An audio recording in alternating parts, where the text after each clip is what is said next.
Lo importante no es lo que te pasa. Lo importante es cómo respondes a lo que te pasa. Y subrayo la palabra respondes porque no es reaccionas, sino cómo respondes a lo que te pasa. Cuando nos enfocamos en fíjate lo que me ha pasado, estamos en una mentalidad de víctima. Y hay otro grupo de personas que dicen, bien, esto es lo que me ha pasado, ¿cómo voy a responder a lo que me ha pasado? Y ahí es donde encontramos claves como el empowerment. Empezamos a encontrar el accountability, la responsabilidad.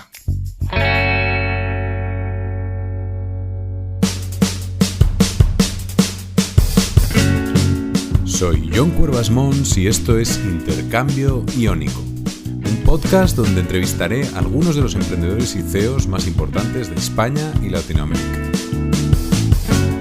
Hoy hablaré con Marcos Cajina sobre cómo desarrollar el liderazgo, gestionar la energía y cómo dar en la diana sin querer hacerlo.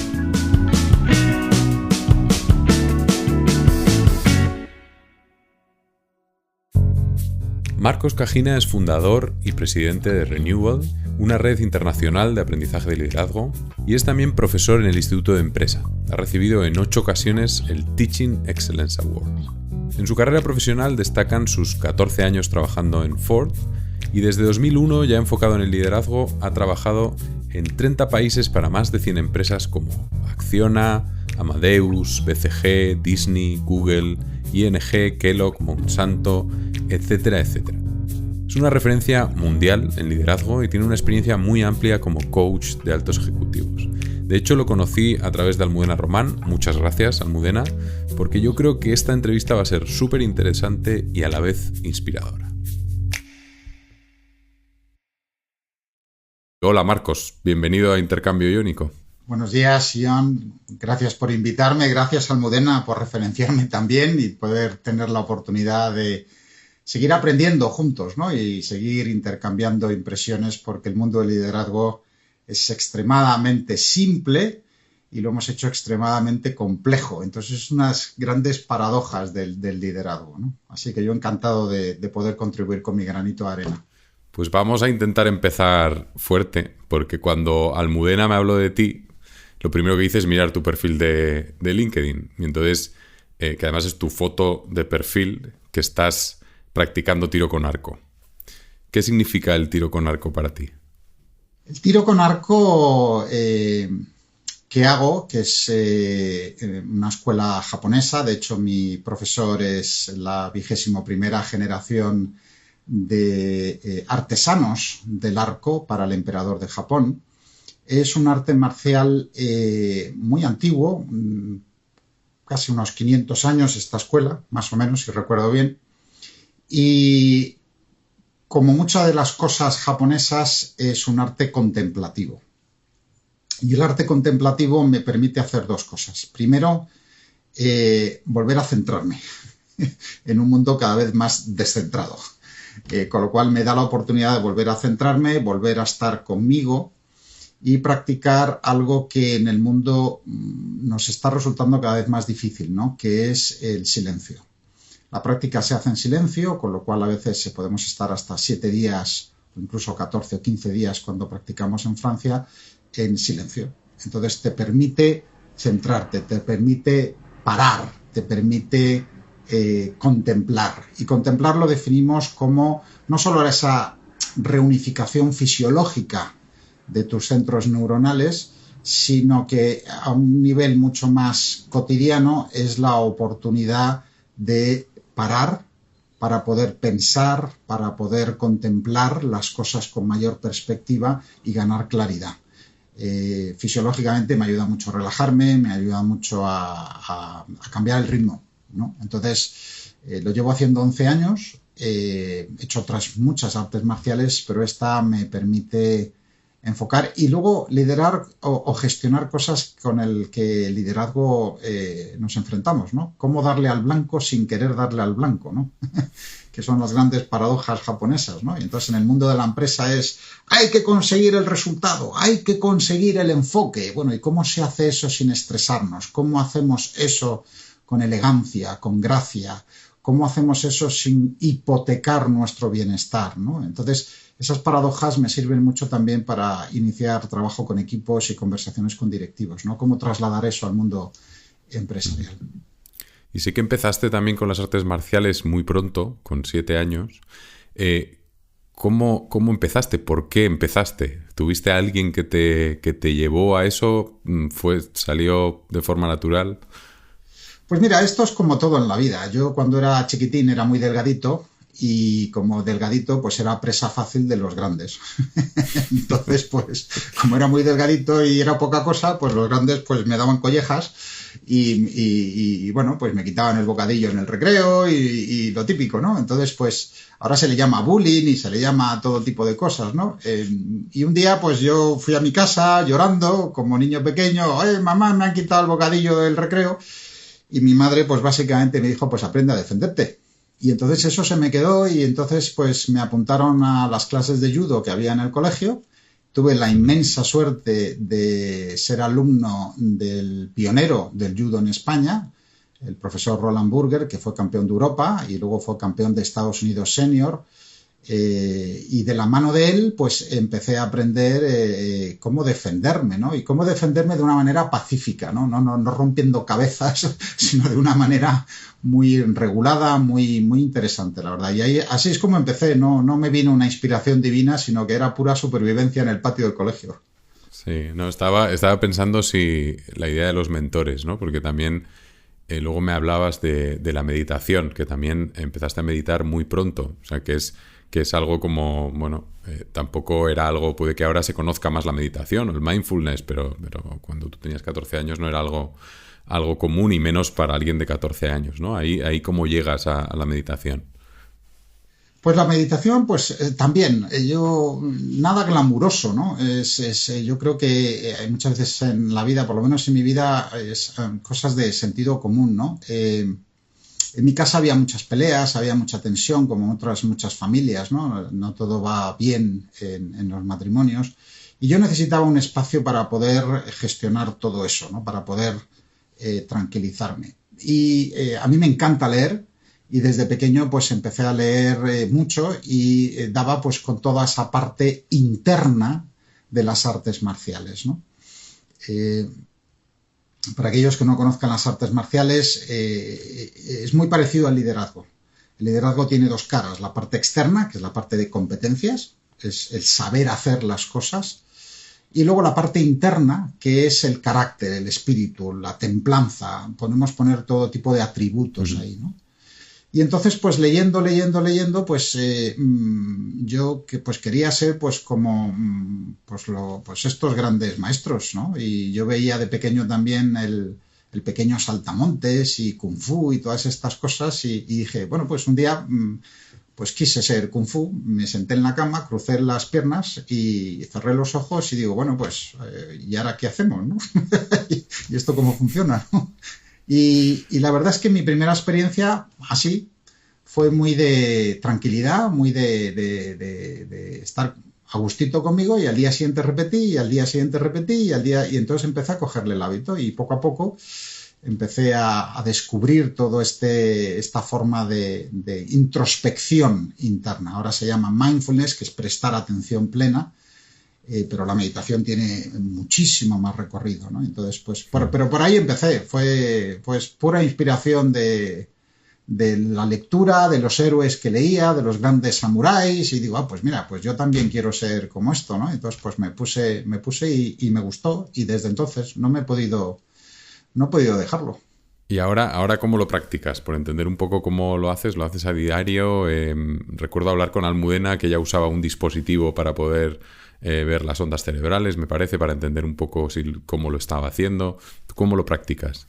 Bueno, afortunadamente existen muchos caminos para poder encontrar lo que ahora en la ciencia se llama un estado de coherencia. Y un estado de coherencia es cuando tu sistema nervioso está en armonía.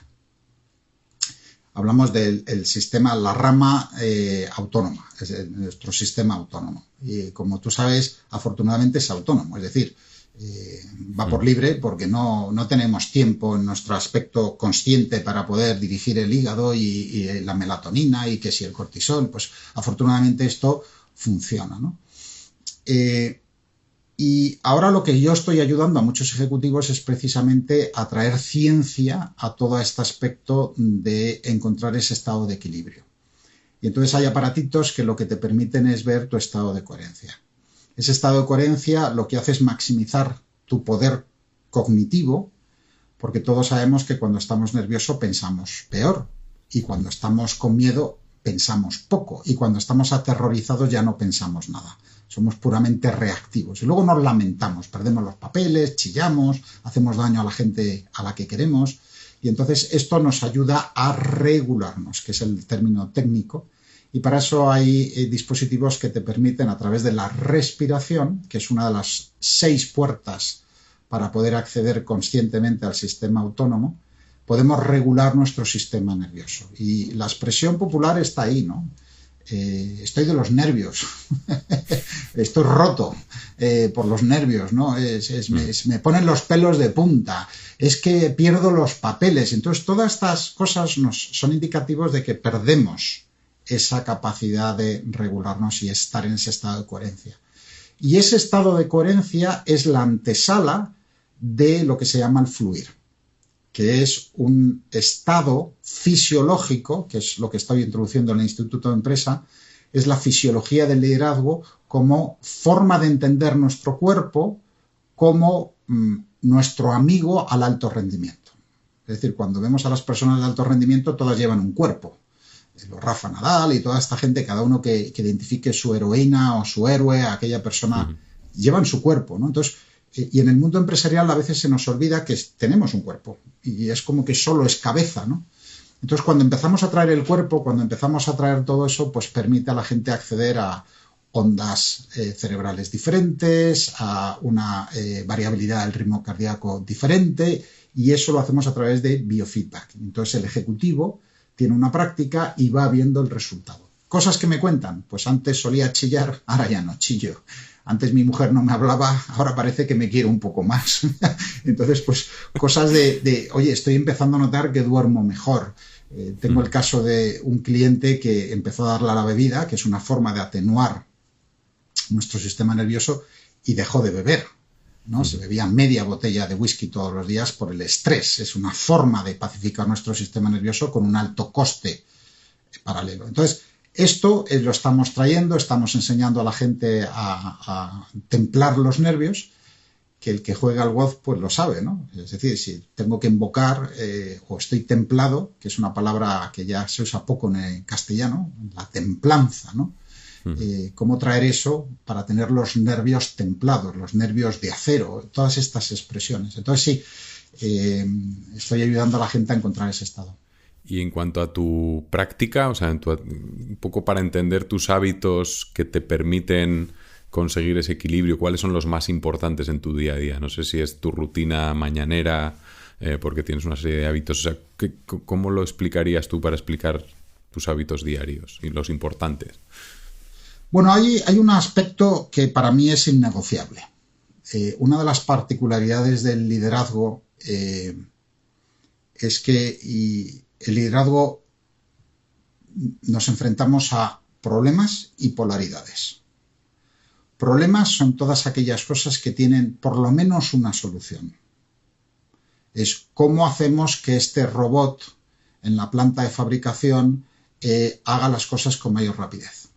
Eso es un problema y ahora tenemos por lo menos una solución. La polaridad, por el otro lado, es un problema que no tiene solución y, sin embargo, hay que gestionar. Por ejemplo, es muy habitual en el mundo de la empresa el largo plazo y el corto plazo. Nos vamos a enfrentar a ellos. Entonces, en mi vida, que gestiono también una polaridad y todos la tenemos, es la acción y el descanso. Si me paso de frenada en la acción, me quemo. Pero si me paso de frenada en el descanso, me pongo muy gordito y me quedo fuera de forma, etc. Entonces, eso es lo que yo llamo los innegociables. Entonces, en mi equilibrio, yo todos los días me dedico 1 hora para entrar en ese estado de coherencia. para meditar. Da igual donde esté en el mundo. Si estoy en China... Y es una hora entera. Una hora entera. Si puedo, una hora. Y si puedo, más. Si estoy muy alterado, más. Ahora, la tecnología lo que te permite es acceder a ese estado en menos tiempo. Entonces, lo podría hacer en 20 minutos, pero como me gusta, pues abuso y me doy un poquito más. Entonces, pues me quedo más tiempo. Pero lo ideal para mí sería una hora. Ahora, no es posible todas las veces. A veces solo tengo 10 minutos, a veces me quedo perezoso en la cama, a veces el jet lag, todas estas cosas. Pero sí, todos los días me doy este espacio para mí, desde luego. Luego tenía otra pregunta aquí que, bueno, viene un poco con el tema de la meditación, que es lo que me contaste de Japón, ¿no? El que fuiste como el primero en 1000 años, el primer extranjero en 1000 años en meditar en un templo. Y claro, dije, pues esto, yo me tengo que enterar un poco de cuáles son los detalles, porque tampoco, con eso me quedé un poco así. Pues una vez más, muchos de mis clientes me habrán oído decir que el universo siempre conspira para tener éxito si tienes la intención clara.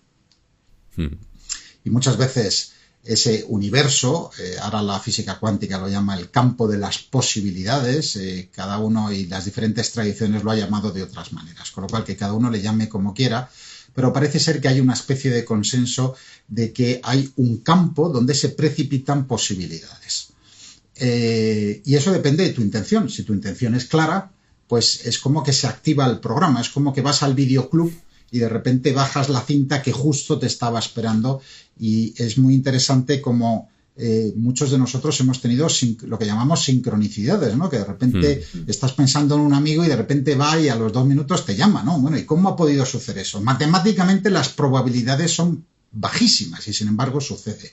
Estás pensando a alguien, un antiguo compañero, un antiguo amigo, una antigua amiga, y va y te lo encuentras en el Corte Inglés y de repente, bueno, estaba pensando en ti hace poco, ¿no?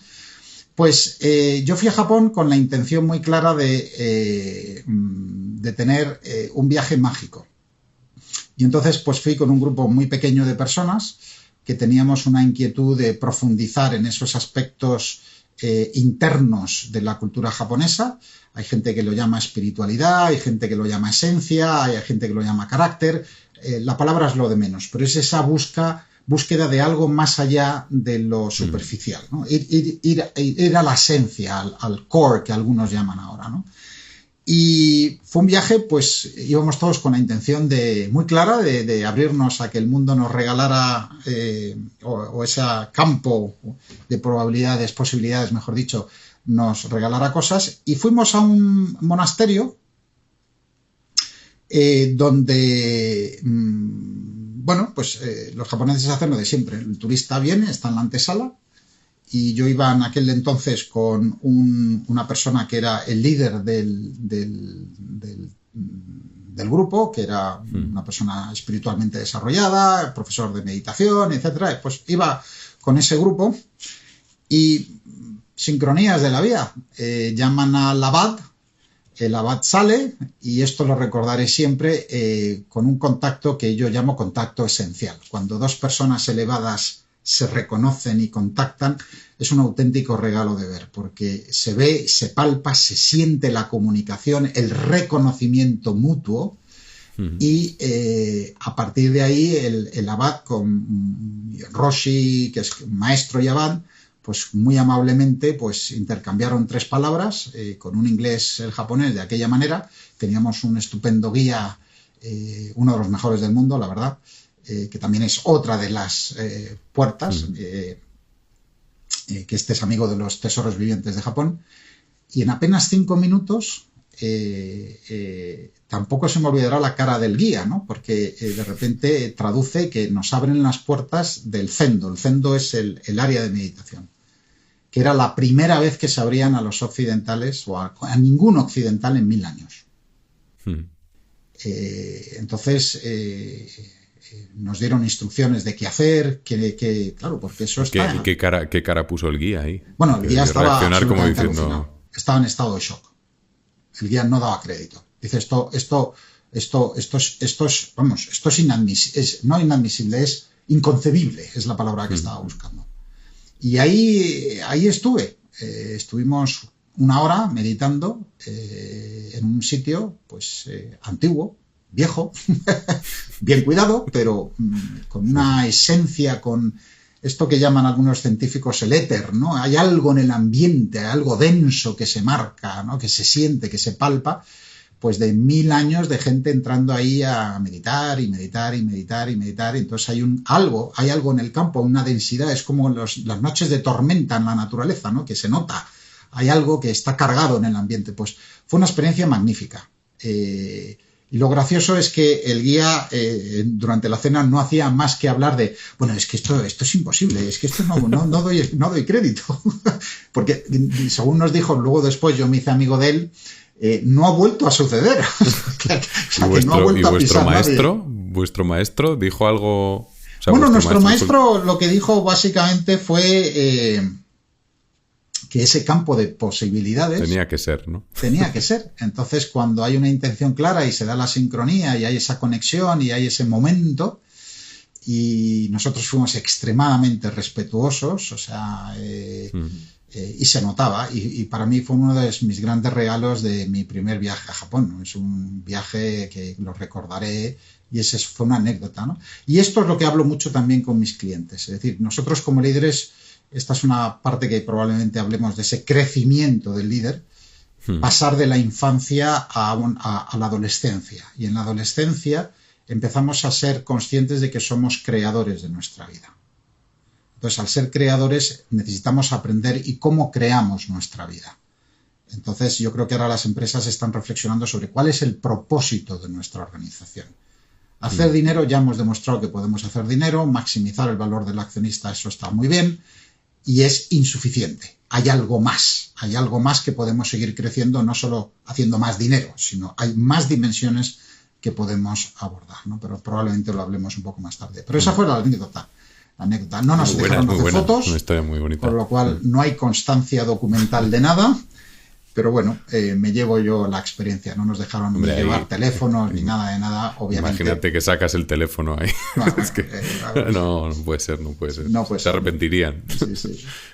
Pues quería preguntarte por una parte de tu vida que yo creo que es un punto clave de inflexión importante, que es una elección difícil cuando tienes 39 años y en ese momento llevas 14 años, si no me equivoco, corrígeme si no, trabajando en Ford con una carrera que vista pues desde fuera sería una carrera de éxito y además con proyección para poder seguir creciendo, y tú lo que decides es dejarlo y enfocarte en otro camino.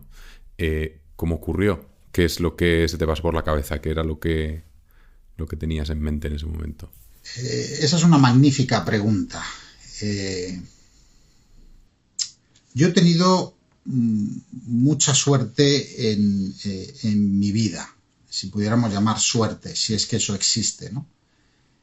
Pero cuando yo entré en Ford, entré desde abajo del todo. Me acuerdo que era especialista y pues como se debe entrar en una empresa, desde abajo, ¿no? Poniendo sellos en el área de recursos humanos. Y pronto decidieron o vieron en mí un potencial y me pusieron en lo que se llamaba en el Tier 1. Tier 1 es como, en aquel momento estaba definido como personas con el potencial para poder ser vicepresidentes con menos de 40 años. Estaba definido como personas que cada 3 años como máximo debían promocionar. En aquel entonces teníamos muchos niveles, por eso de ahí la cultura de que cada 3 años podías promocionar. Teníamos 30 y tantos niveles hasta el CEO. Con lo cual había margen, y esos niveles estaban agrupados, y había margen para crecer. Pronto me ofrecieron la posibilidad de ir a Inglaterra y tuve una carrera pues con mucho trabajo, haciendo muchas cosas al mismo tiempo, con responsabilidad europea desde pronto, llevando cosas en el área de marketing y ventas, llevando cosas de postventa en Alemania, etc.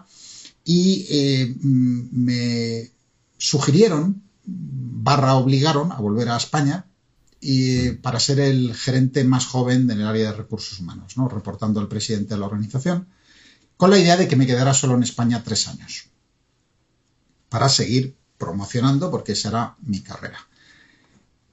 para hacer la historia corta, se cumplió todo lo que ellos decían, pero fui yo el que empezó a poner frenos, ¿no? Conocí a mi actual mujer, pedí una demora, por favor, que tengo novia, que me quiero casar, esperarme un par de añitos para que yo pueda cerrar esto. No puedo más que estar encantado y sigo en contacto con gente de la industria de automoción. Ford, no puedo más que estar agradecido. Me casé con esta persona y ya me empezaron a ofrecer fuera de España. Primero irme a Estados Unidos, dije que no, porque no consideraba que el puesto fuera atractivo. Luego me ofrecieron irme a Detroit. Mi mujer decía que no, que Detroit era una ciudad tal. Entonces me empezaron a ofrecer cosas y mientras tanto en España mi puesto iba creciendo. Iba creciendo con más responsabilidades. Ford en aquel momento empezó a comprar empresas, Mazda, Land Rover, Jaguar, y todas esas funciones las iba absorbiendo yo y en última instancia pues acabé llevando el área de recursos humanos de 6 empresas y parte de Almusafes. La parte de personal de Almusafes la llevaba otro director, pero juntos entrábamos en la mesa de negociación de convenios colectivos y yo llevaba diferentes secciones en Almusafes. Y a los 36 años me di cuenta que mi futuro, después de haber sido entrevistado para grandes empresas también aquí en España, con puestos ya también de vicepresidencia, que yo rechacé, era algo que no me llamaba mucho la atención. No me llamaba mucho la atención irme a Detroit con 39 años y quedarme en Detroit en puestos de alta responsabilidad. En mi carrera he tenido la suerte de siempre estar reportando a alta dirección, desde muy joven. Entonces tuve la oportunidad de ver cuál era su mundo, ¿no? Y qué es lo que hacían. Y eso no me llamó la atención. Tardé 3 años en tomar la decisión y a los 39 pues me decidí marcharme. Y decidí marcharme porque me ofrecieron ser vicepresidente de China. Yo dije que sí. Yo había coescrito la política mundial de expatriación cuando estaba en Europa, con gente de Estados Unidos, y bueno, teníamos una política que era referente en el mercado, muy muy buena, y no entendía por qué querían que me quedara 7 años. Y yo decía, 7 años me quedo sin padrino, no tengo pasaporte de vuelta, yo peleaba por 3 más 2.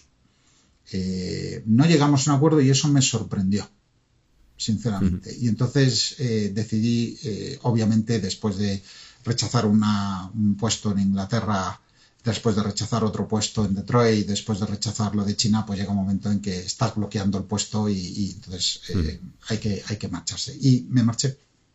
Y esa fue la historia. Decidí probar otras cosas. Cuando me marché recibí también llamadas para meterme en grandes empresas en España y decidí darme la oportunidad de ser empresario. Y eso fue lo que decidí. Con 39 años decidí ser empresario y bueno, aquello fue otra aventura. O sea, que ahí todavía no tenías, o sea, no tenías muy claro tampoco el camino, ¿no? Sabías que algo no funcionaba o algo no te llamaba la atención como para poder seguir empujando, pero tampoco tenías claro los siguientes pasos, o sí tenías ya un enfoque muy claro. Sí tenía claro. Es decir, parte del privilegio de trabajar en una organización del calado como Ford y tener la oportunidad de reportar a alta dirección es que desde la atalaya ves muchas cosas que vienen en el futuro. Y desde esa atalaya tuve la fortuna y la suerte de poder ver las cosas que iban a venir en el liderazgo. Tuve la oportunidad de hablar con mucho catedrático en Estados Unidos, con muchos consultores de prestigio, con muchos profesores, e intervenir mucho. Parte de mi trabajo era el desarrollo de los 268 directivos clave de toda Europa. Todavía me acuerdo del número.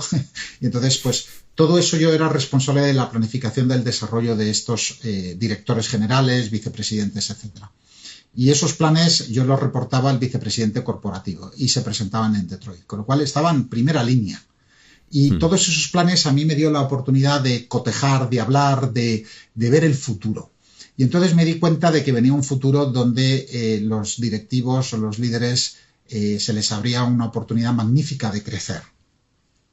Y entonces con 39 años estaba convencido de que eso venía.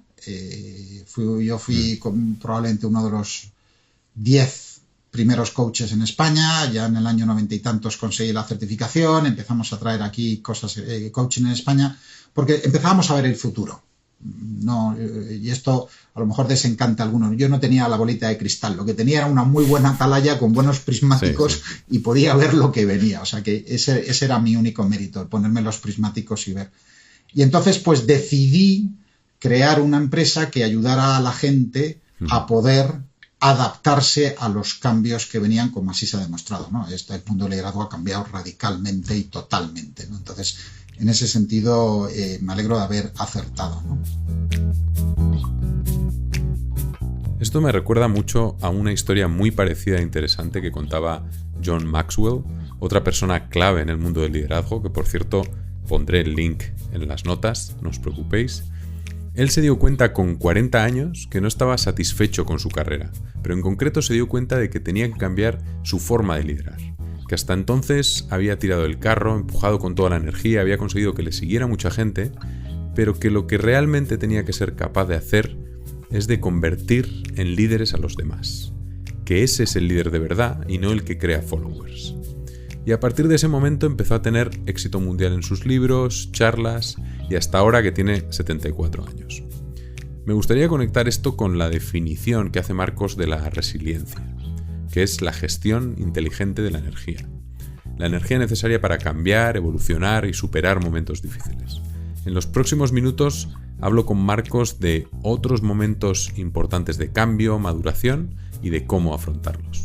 Pero antes de continuar, que sepas que si te suscribes a la newsletter Intercambio Iónico, recibirás además de las entrevistas una selección con los libros y podcasts que he escuchado y leído durante el último mes. Entra en intercambio-iónico.com y suscríbete.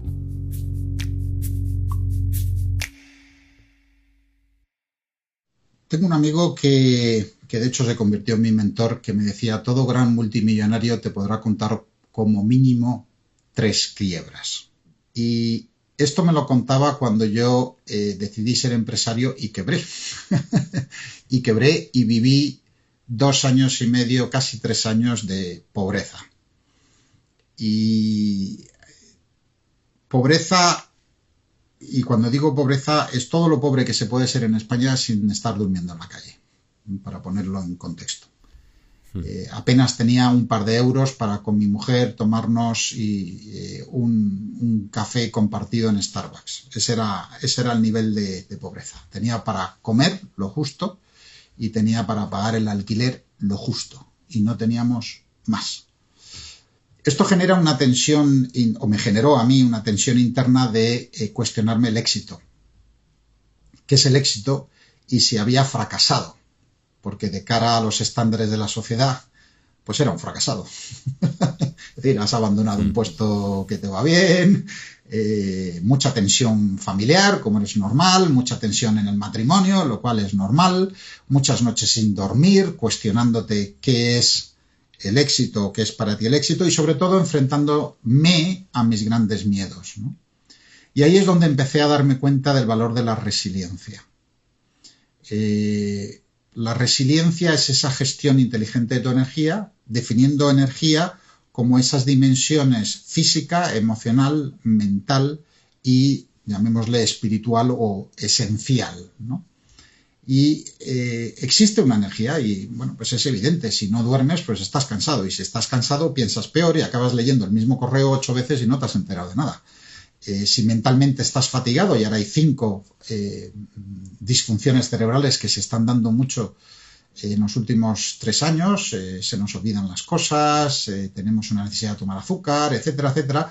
La más conocida es falta de enfoque. Nos cuesta mucho enfocarnos. A nivel emocional, pues estamos inundados por el miedo. Entonces un líder con miedo pues es difícil que gestione todo eso, y la parte esencial es que hay mucha gente que no le ve sentido a nada. Oiga, esto no tiene mucho sentido, este juego ¿a dónde nos lleva? Esto no tiene mucho sentido, ¿no? Yo fue mi primera toma de contacto con el mundo de la resiliencia, ¿no? Y entonces sé que hay muchas definiciones, hay muchas escuelas, así es como yo lo enseño, que no es el efecto rebote, sino que es esa gestión inteligente de la energía. Y me sirvió mucho en esa fase, entre comillas, de fracaso, ¿no? De 2 años y medio donde Descubres que tienes pocos amigos, descubres que te da vergüenza salir a la calle, descubres que donde antes ibas a un restaurante y te abrían la puerta, ahora no te abren la puerta porque ya no vas trajeado. Descubres que donde antes ibas en el coche que te daba la gana y que cada 4 meses lo cambiabas y que tenías a alguien que te lo traía y que todo era muy nuevo y muy fantástico, pues ahora vas como mucha gente, pues vas en el metro o vas en el coche o vas en el autobús, como todo el mundo, y como que te cambian las perspectivas y los palos, ¿no? Entonces, yo eso no lo llamo como fase de fracaso, sino lo hablo como el máster intensivo en mi vida. Ese fue uno de mis másters intensivos en la vida, donde me enfrenté a mis fantasmas, a mis sombras, al impacto de juzgarnos, de compararnos, de dónde está la fortaleza de uno mismo. ¿Está en acumular cosas o está en otra cosa? Y entonces eso podríamos verlo desde fuera como fracaso. De hecho, mucha gente me llamó fracasado. Eso es así. Me llamó, eres un fracasado. Esa frase me llamó mucho la atención. Soy un fracasado. Y mismo en mi casa digo, pues igual tienen razón. Digo, soy un fracasado, ¿no? Igual soy un loco, ¿no? Que lo he tirado todo por la ventana, ¿no? Así, esa sería una que me viene a la cabeza.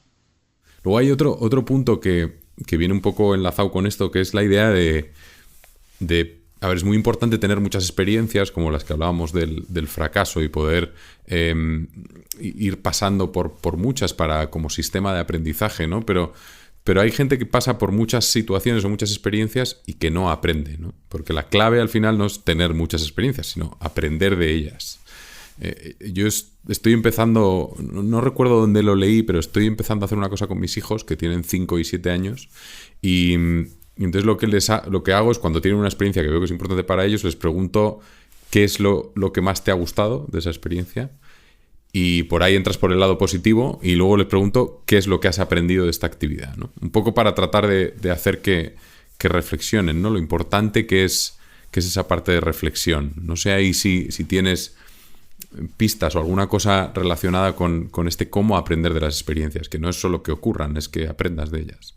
Es una pregunta magnífica que, si me permites, voy a volver a retomar el tema de las artes marciales.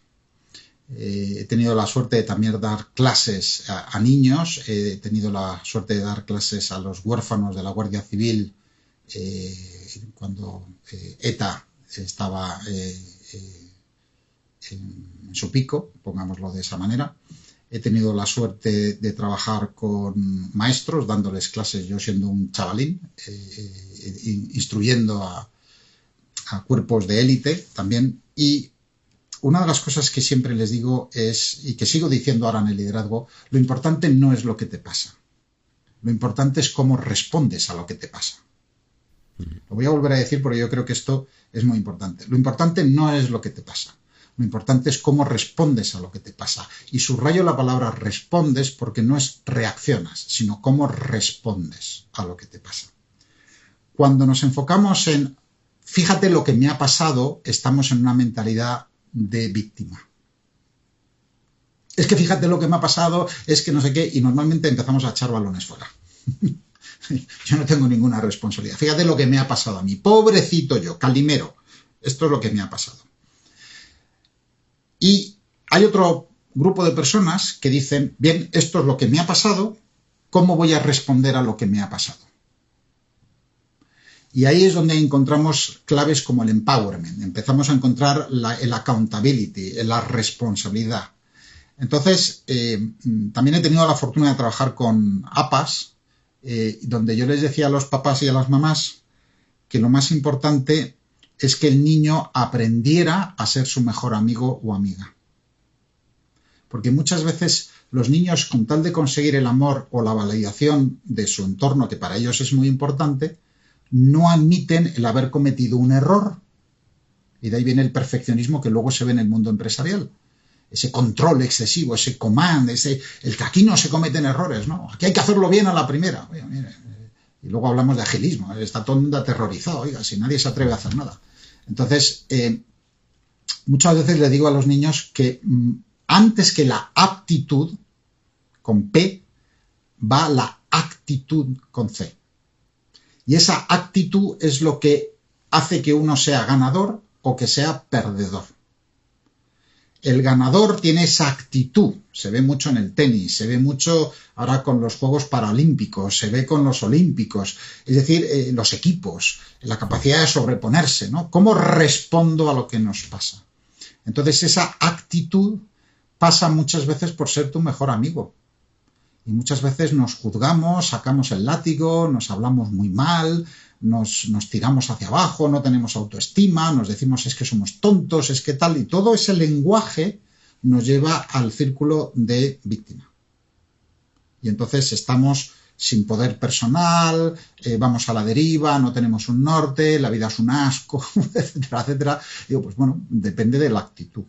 Entonces esta es una de las cosas que cuando he tenido la suerte de trabajar con adolescentes, con jóvenes, doy clases también a Executive MBAs que me cuentan lo difícil que ven la vida y tal, no sé qué, les recuerdo lo mismo. Es más importante que tu título, es la actitud con la cual vas a poner en valor tu título.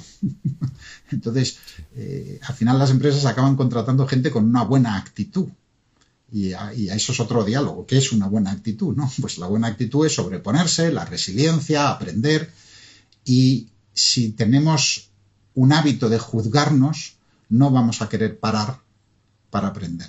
Y yo creo que esto es lo que estoy viendo que me aterroriza en las empresas. La gente está tan ocupada que no se da el tiempo para parar para aprender. Parar para reflexionar. Parar para poder soltar aquello que no funciona. Parar para contemplar por qué estoy teniendo miedo a tener esta conversación. ¿Por qué? Y no queremos parar. Entonces estamos ocupados o sobreocupados.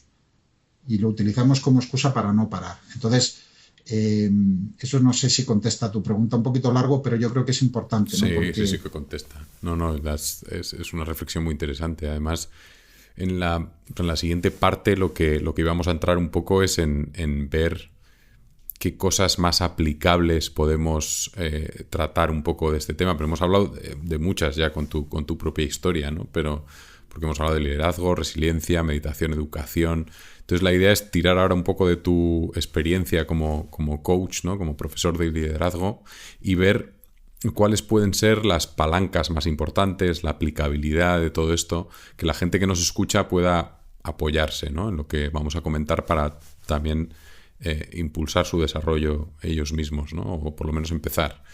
Y quería empezar por una pregunta que yo creo que me has respondido bastante, pero que tiene que ver con, pues después de enseñar liderazgo a tantas personas que has enseñado y que has trabajado con ellos, ¿cuáles son las cosas que más te han sorprendido durante estos años? ¿Y cuáles son los errores, ¿no? Los errores que ves más veces? Yo creo que has dicho ya algunos, pero... Bueno, lo que más me ha sorprendido, y esto lo he contado poco, pero es lo mal que nos tratamos. Cuando veo gente de alta dirección y logro traspasar en la confidencialidad de las conversaciones, es lo duro que es la gente consigo misma. Hay una creencia en el que tengo que ser exigente para poder dar el alto rendimiento. Y la ciencia no está encontrando eso.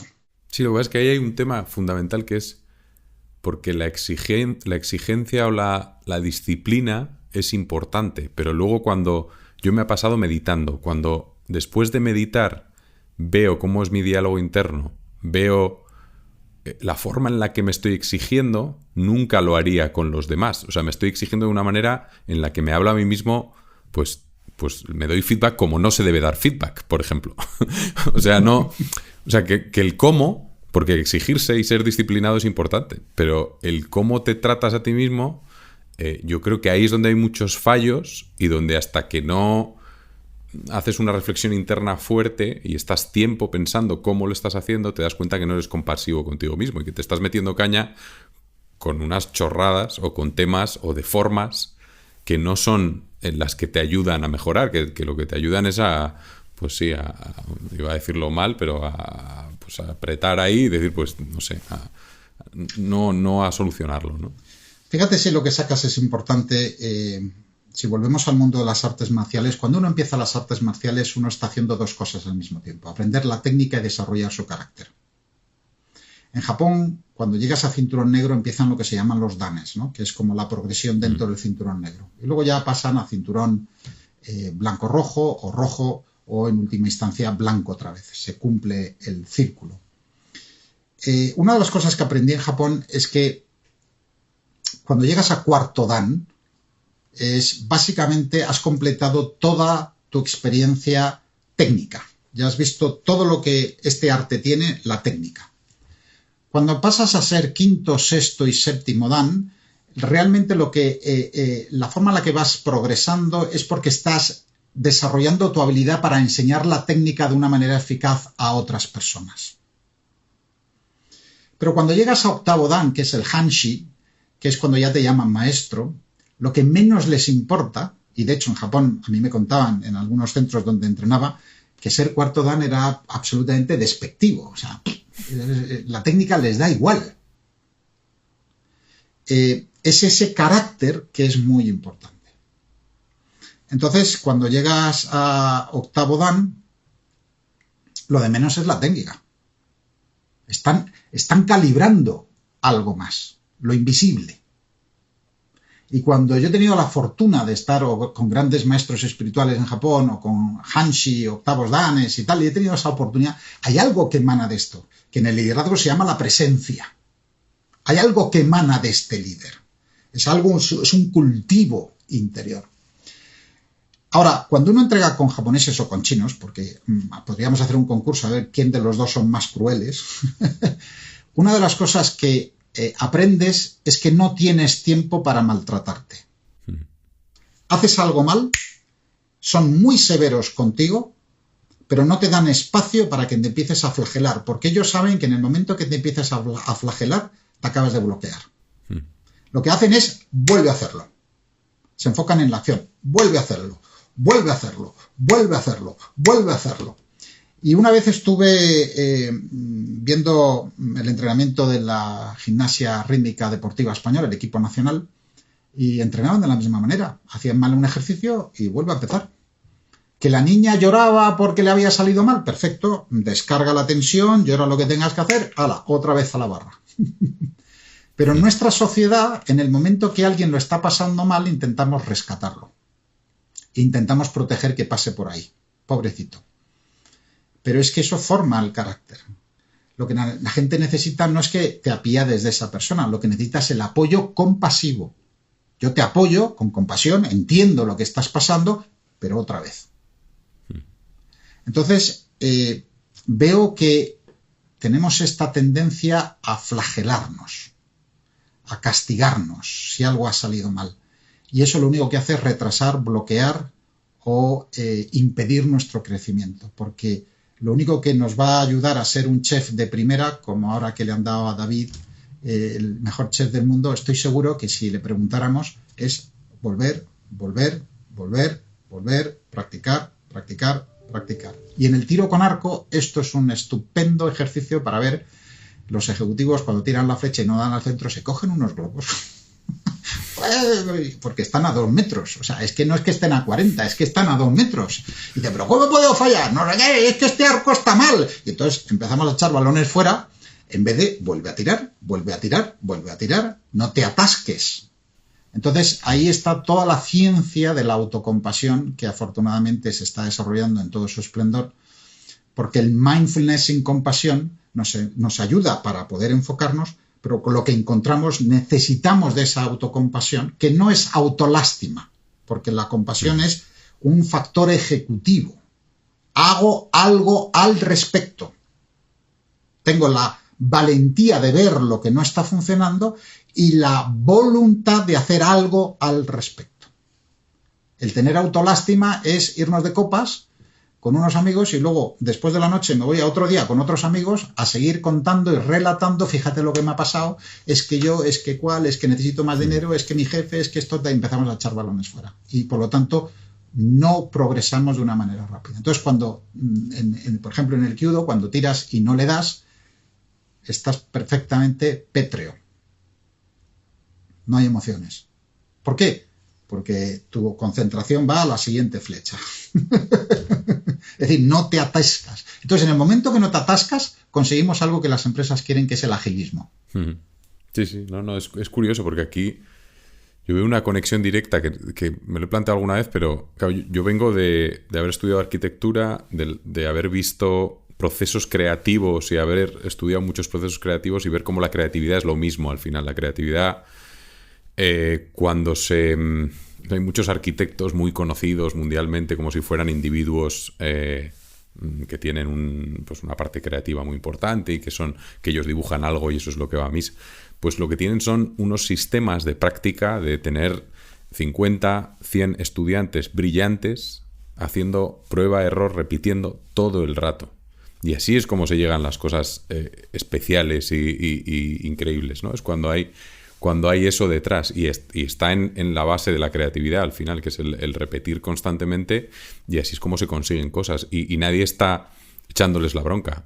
Hay 100 estudiantes brillantes repitiendo una tras otra 40 líneas diferentes en las que se investiga hasta que sale algo que dices, esto es brillante. Y es muy fácil de detectar. Para eso no hay que ser un tío... O sea, porque cuando lo ves y dices, este es el camino. Entonces, el sistema ese y montar ese sistema creativo tiene muchísimo que ver. Oye, no quería dejar pasar una parte que es lo que hemos estado hablando todo el rato, pero es la parte de desarrollo vertical o la definición de qué es el desarrollo vertical. Porque he estado leyendo cosas que me has pasado y cosas muy interesantes porque ya es cómo aplicarlo, ¿no? Está un poco, son ya como elementos más concretos. No sé si quieres contar un poco lo que es el desarrollo vertical y luego pues entramos en algunas palancas o herramientas.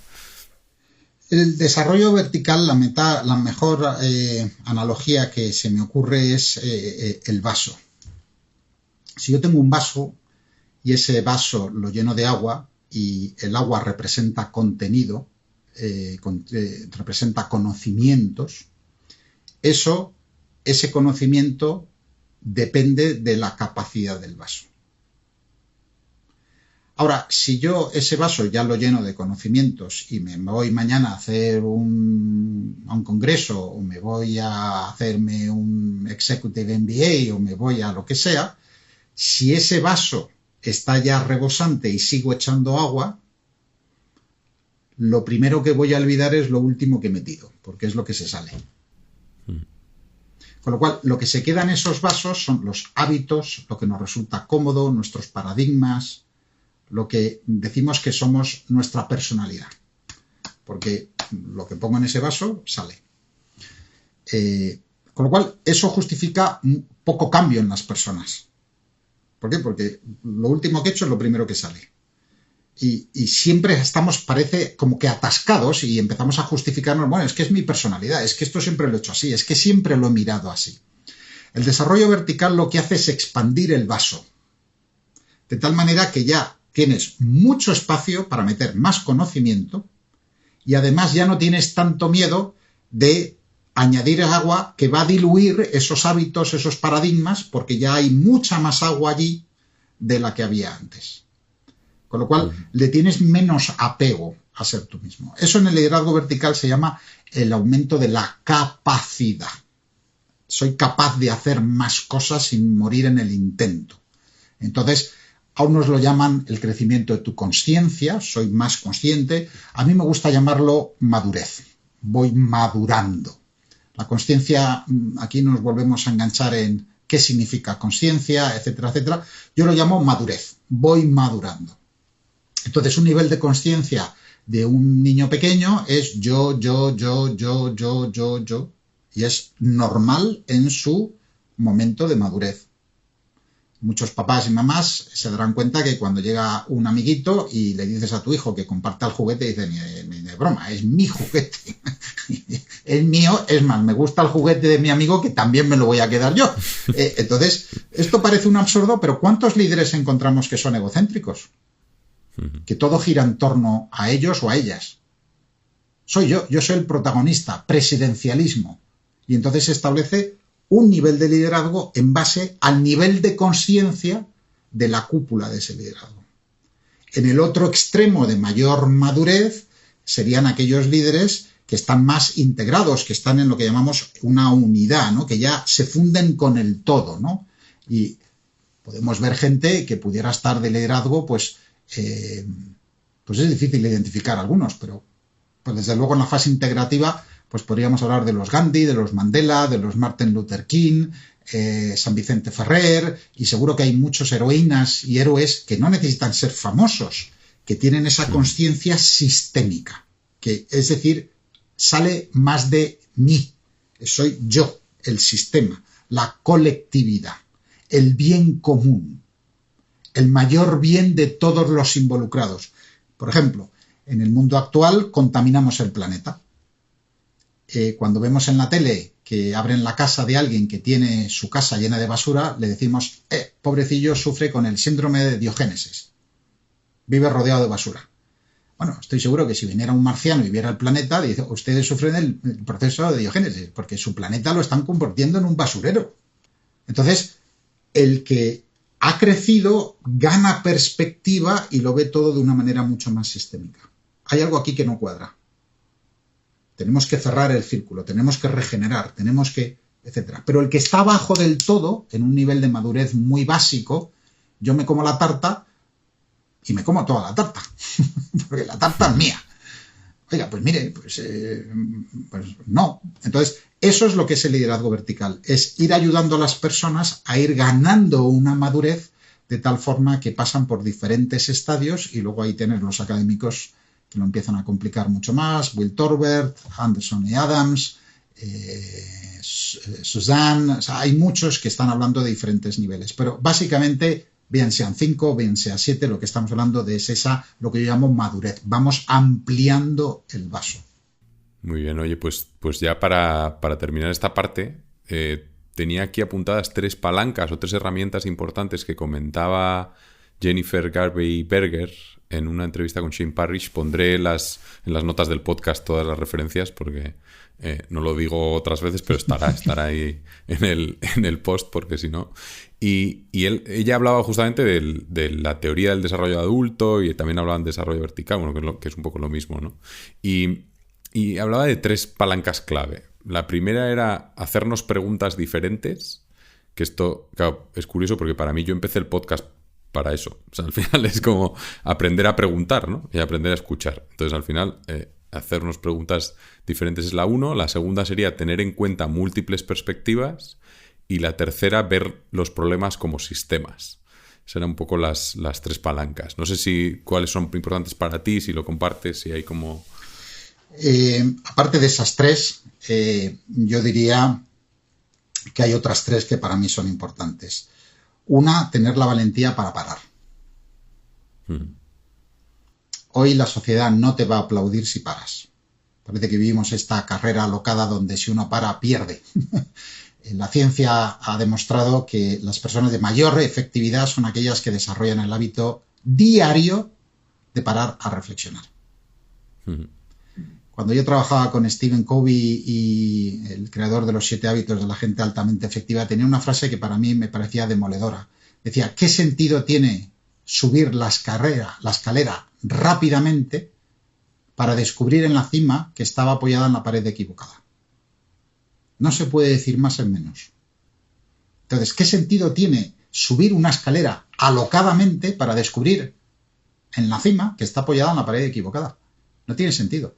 Entonces, las personas que tienen más efectividad tienen el hábito de parar para reflexionar. Y reflexionar no solo pensar, sino re-flexionar, que es corregir el rumbo. Me he desviado, como los navegantes, como los pilotos de avión. Oiga, que es que esto no va en línea recta, que hay corrientes, que hay mar, que hay tormenta, que hay niebla. Entonces tengo que estar corrigiendo el rumbo. ¿Cuál era mi propósito? ¿Qué es lo que quiero hacer? Hacerse esas preguntas valientes. Entonces, esa para mí sería la primera. La segunda, que para mí es muy importante para crecer, es tener la oportunidad de atreverte a preguntar a otras personas.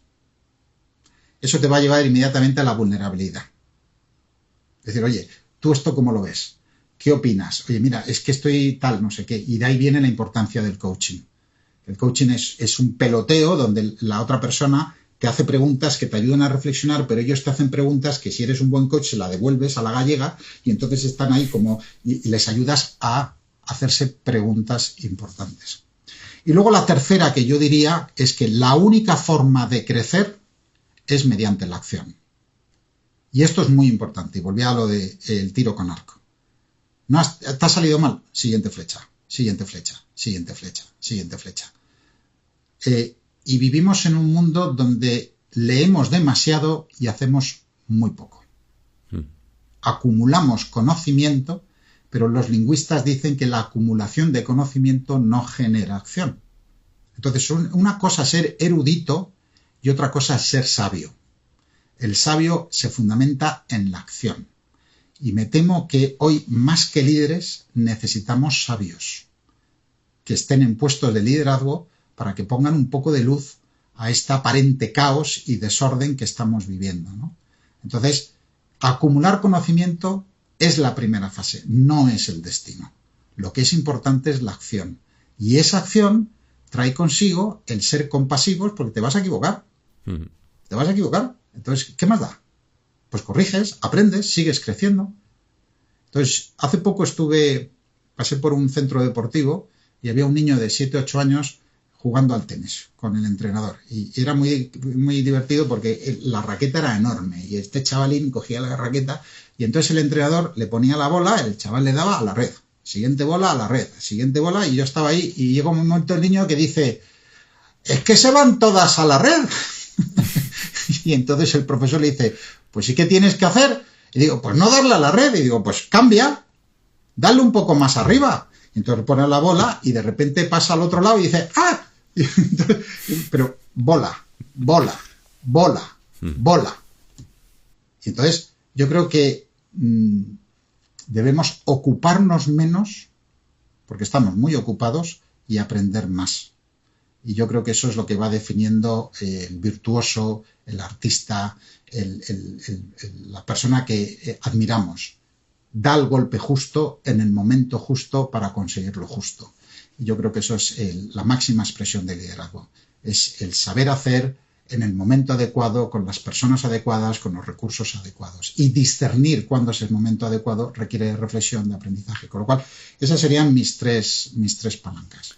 Pues súper interesante. Yo creo que esto va a ser muy útil también para la gente que está escuchando. Y vamos a pasar a la fase ya final, que son una serie de preguntas rápidas, que no hace falta que sean respuestas rápidas, pues puedes responder largo también. Y la primera va sobre libros, por saber un poco qué libro es el que más has regalado, que al final es una forma de preguntar pues cuáles son los libros que más te gustan. Puedes decir más de uno si quieres. Pues mira, yo tengo el hábito de regalar libros. Cuando hablo con algún directivo, cuando hablo con una persona, digo, mira, toma, te lo regalo. Y eso lo aprendí en Londres de un entrenador que tuve, que en la parte de atrás tenía una serie de libros y en la portada, en la primera hoja, ponía AM, perdón. Y bueno, él decía, podéis coger el que queráis. Y claro, yo, mentalidad española, diría, pues esto será carísimo. Y cuando me cogía un libro me decía, ese es buenísimo. Y le digo, ya, pero es que... Dice, no, que es tuyo, te lo regalo. Pero ¿cómo me lo vas a regalar? Eso no, vamos a ver, ¿dónde está el truco? ¿Dónde está aquí? Regalar esto es absurdo. Y me acuerdo que me senté y abrí el libro y ponía AM. Y este señor no se llamaba AM. Entonces digo, estos no son iniciales. Y entonces él me decía, yo fui a preguntarle, oye, mira, que es que este libro a lo mejor es de alguien porque pone AM. Dice, no, AM es Abundance Mentality. Mentalidad de abundancia. Y yo lo escribo ahí para yo recordarme que vivo en un mundo abundante. Y eso me marcó y entonces yo regalo libros. Cuando una vez cada 2 años limpio mi biblioteca. Tengo 3 bibliotecas en casa y las limpio y dono libros. Dono libros, voy a la biblioteca local y dono libros. Ahora, si la pregunta es ¿cuál es el libro que más he regalado? Es uno que se llama Mastering Leadership de Anderson y Adams, que habla de liderazgo vertical y que habla de su investigación de la gente de alta efectividad. Este es el libro que más he regalado, porque creo que ayuda a los directivos a levantar la cabeza de la pantalla y ver que hay mucho más que simplemente estar contestando correos. Y que hay mucho más que estar simplemente estando de reuniones. Entonces, yo creo que abre, igual que yo tuve la fortuna de estar en atalayas y ver un horizonte, yo creo que este libro abre posibilidades y creo que incentiva el gustillo a crecer. Y me gusta regalarlos porque me acuerdo de ese profesor que me plantó la semilla de la mentalidad de abundancia. Pues ese queda apuntado para el próximo. La segunda pregunta tiene que ver con el aprendizaje. Si pudieras tener acceso al mejor experto o profesor de algo, al número 1 mundial que te pudiese enseñar algo, ¿qué sería? ¿Qué te gustaría aprender? Esa es una pregunta profunda. Probablemente lo que le preguntaría a ese número 1, curiosa esa pregunta, es difícil. Probablemente le preguntaría cómo ha aprendido a discernir. Personalmente, y aquí voy a ser vulnerable, eso es un atributo de liderazgo que yo admiro. Discernir la paja del heno. ¿Qué es paja? ¿Qué es heno? Mis clientes me dicen que soy muy riguroso, ¿no? Porque me parece un atributo de liderazgo magnífico, ¿no? Entonces yo creo que el que está en la cima es porque ha aprendido a discernir qué es lo que aporta valor de lo que no aporta valor, qué es lo que realmente contribuye y qué es postureo, como dice mi sobrino. Entonces, eso yo creo que me gustaría aprenderlo de ellos. Es cómo cultivar ese discernimiento lúcido, porque cuando estoy en presencia de grande gente, les ves que, aparte de todo lo que saben hacer, eso a mí me atrae. ¿Cómo han ido despejando para llegar a donde han llegado? Discernimiento sería algo que desde luego me encantaría aprender cada vez más. ¿Te viene alguien a la cabeza? ¿Alguien que digas que te lo puede enseñar? Pues mira, me gustaría mucho tener la oportunidad, 2 personas. Una sería mi actual maestro de tiro con arco, que es el 21ª generación de arqueros reales del emperador, que es un japonés atípico, con el cual ya he tomado el té y he estado momentos, que sí me gustaría que me contara cómo se siente siendo una persona tan relevante, ¿no? Porque si le ves, es todo menos japonés. Todo el protocolo es como que lo cumple, pues porque es protocolario, pero le gusta mucho más la sencillez, ¿no? Entonces, eso creo que podríamos tener una conversación muy, muy, muy, muy interesante.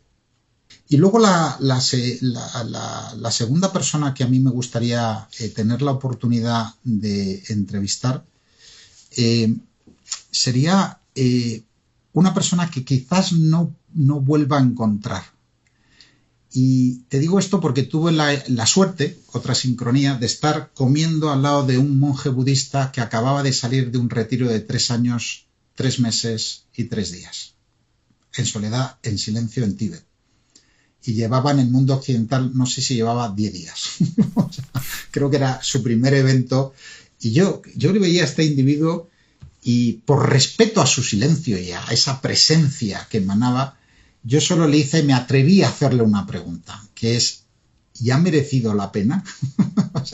Es una buena pregunta. ¿Ha merecido la pena? Porque no concibo que alguien sea tan idiota de meterse en una cueva 3 años, 3 meses y 3 días para nada. Porque hay gente que 10 minutos sin el Netflix se vuelve loca. O sea, que ya es que... y entonces me mira y la dulzura de su mirada, la profundidad de su mirada fue lo único que me dio por respuesta. Y yo me impresionó tanto que digo, bueno, yo no voy a decir, pero me quedé con las ganas. Entonces, sí me hubiera gustado haberle hecho la pregunta, oye, ¿y merece la pena? ¿Qué has descubierto que hay ahí? Cuando los demás vamos corriendo y tú te has dado 3 años, 3 meses y 3 días, ¿qué has descubierto? ¿Qué nos puedes enseñar? Eso sería... No sé si la vida me dará otra vez la oportunidad, pero desde luego son esos momentos que recordará esa mirada profunda, dulce, sabia y desde luego la presencia y sobre todo lo que yo pensaba, digo, ¿qué pensará este de nosotros? ¿Qué pensará este de nosotros que nos acabamos de comer el pescado en 3 fracciones de segundo y ya vamos a ramplar con el postre? Y este señor iba comiendo. ¿Qué ha aprendido? Y ahí me gustaría acabar, Ion, si me permites, con algo que me dijo uno de mis mentores. Me dijo: Marcos, no te olvides que haces 3 papeles en uno. Como la grasa esta, el desengrasante, 3 en 1. Y le digo: cuando eres líder para los que te siguen. Pero también eres seguidor para los que están delante de ti. Y la tercera función, le dije, es ser un estudiante aprendiz permanente. Así que te quiero dar las gracias por darme esta oportunidad de parar, de reflexionar, de pensar en cosas que hacía años que no pensaba y que me han enriquecido como persona. Y te deseo muchísimo éxito en esta iniciativa, que estoy seguro que está haciendo el bien a mucha gente, ayudándoles a entender, a aprender, a crecer. Y en esa triple función, ¿somos líderes para alguien? Todos somos líderes para alguien, todos. Como decía Peter Drucker, hemos hecho el líder alguien especial. Oiga, déjese de rollos. Es usted líder para alguien. Sus hijos, sus vecinos, alguien le tiene a usted como referencia. Segundo, no se olvide de seguir a alguien que merezca la pena seguir. Y luego tercera, haga lo que haga en la vida, sea usted un buen estudiante. Aprenda y siga creciendo. Con lo cual eso quisiera regalarlo también, como para mí fue un regalo de uno de mis mentores que ya falleció, pero que me ayudó a entender qué es esto de liderazgo en una triple dimensión.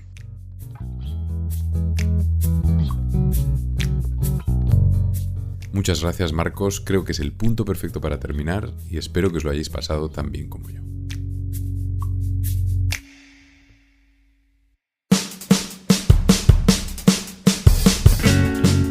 Si te ha gustado la entrevista, puedes suscribirte al podcast en Apple, Spotify o en tu plataforma favorita, o mejor todavía, coméntaselo a tus amigos, familiares, conocidos. Y recuerda que si te suscribes a la newsletter en intercambio-ionico.com, recibirás además un email con los libros y podcasts que he escuchado y leído durante el último mes. Puedes encontrarme en Twitter en @JohnCuervasM, I-O-N Cuervas con V y M al final, y un saludo muy especial para Craig Lawless en la producción del podcast.